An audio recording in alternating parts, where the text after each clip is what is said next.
Halo saudara, dari Washington DC, saya Patsy Widakuswara dan tim VOA kembali menjumpai Anda dengan serangkaian berita Amerika Serikat dalam segmen Sapa Dunia. Beberapa jam lagi, Presiden Obama dijadwalkan berpidato dari Oval Office. Selama 7 tahun menjabat, ini baru pidato ketiga yang dilakukannya dari Oval Office, mencerminkan kepentingan pidato yang akan menjabarkan strategi Amerika Serikat melawan ISIS.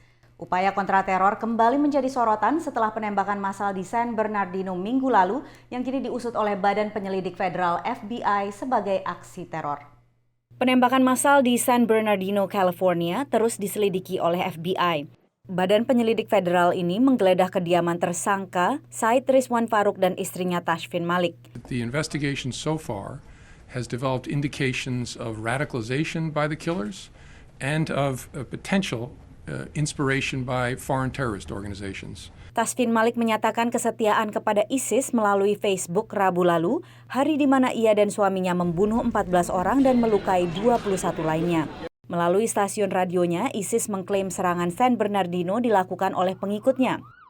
Awal tahun ini, ISIS mengubah taktik, bukan hanya membujuk pengikutnya untuk bergabung ke Suriah, namun juga menyerukan agar warga barat simpatisan ISIS melakukan aksi kekerasan di negara masing-masing, sebagaimana yang terjadi di Paris pertengahan November dan di San Bernardino awal Desember ini. Pidato Presiden Obama diperkirakan akan menyorot strategi melawan ISIS, termasuk pengiriman 200 pasukan operasi khusus untuk memburu teroris yang diumumkan Menteri Pertahanan Ash Carter minggu lalu. The Expeditionary Targeting Force, that's a force that wouldn't be on the ground all the time in Syria. It would go in, conduct raids, and go out. Pengumuman ini mencerminkan pergeseran strategi pemerintah Amerika yang selama ini bersikeras tidak akan mengirim pasukan tempur ke Suriah guna melawan ISIS. Aparat keamanan Amerika menyatakan jika operasi buru teroris berhasil, kapasitas pasukan ini dapat ditingkatkan. Demikian laporan tim VOA. Saudara, lebih dari 150 kepala negara dan pemerintahan telah kembali dari forum KTT Perubahan Iklim di Paris. Kini para juru runding berusaha merumuskan kesepakatan terkait upaya global menekan emisi gas karbon dan memitigasi perubahan iklim. Namun tidak semua pihak puas hanya menunggu. Kami ajak Anda ke San Francisco, California, salah satu kota di Amerika yang paling agresif melawan pemanasan global. Sebagai penduduk kota yang dikelilingi air, warga San Francisco tahu persis potensi dampak perubahan iklim. For San Franciscans, thinking about climate change and sea level rise is a daily occurrence. And we're not waiting to be inundated. We're taking action now. Termasuk dengan memperbaharui seawall, tembok pembatas laut, dan melakukan investasi sumber energi terbarukan.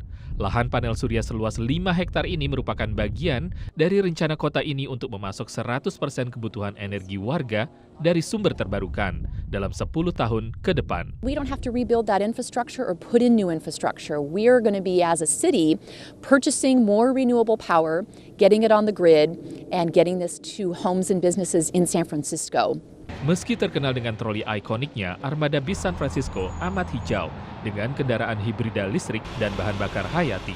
We're one of the greenest fleets in the country, if not the greenest. San Francisco juga merupakan salah satu dari sedikit kota di Amerika yang bukan hanya mewajibkan daur ulang, namun juga mewajibkan kompos bagi warga dan tempat usaha. Restoran ini misalnya melakukan daur ulang dan kompos sehingga hanya 10% sampahnya dibawa ke TPU. It's the right thing to do. And we're rewarded for it. Ratusan ton kompos yang dikumpulkan oleh kota San Francisco setiap harinya digunakan sebagai pupuk tanaman yang menghiasi kota, membuat San Francisco semakin cantik dan hijau. Demikian laporan tim VOA.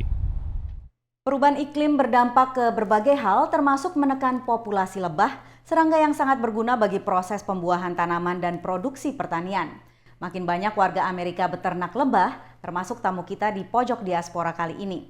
Mark Hoffman belajar budidaya lebah ketika ia tinggal di Indonesia dan kini melanjutkannya sebagai hobi sekaligus sumber pemasukan. Oh, nah, rezeki. Kenapa? Tenang.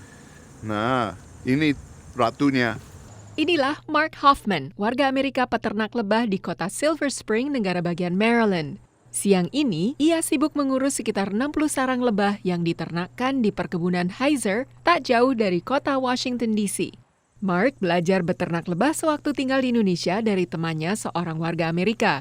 Memelihara lebah di negara 4 musim seperti Amerika Serikat tidaklah mudah. Mereka paling sensitif untuk cuaca dan sebagainya. Jadi tidak satu macam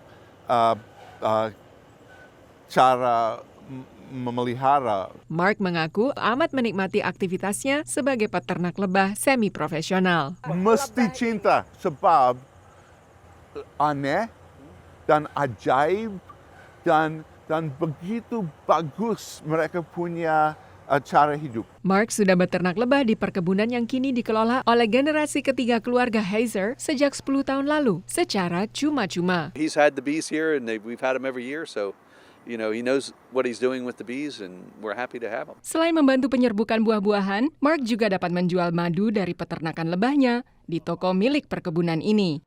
Dari perkebunan Heiser, Silver Spring, Maryland, tim VOA. Saudara, kami akan kembali dengan Sapa Dunia Senin depan. Terima kasih atas perhatian Anda. Dari Washington DC, saya Patsy Widakuswara dan tim VOA.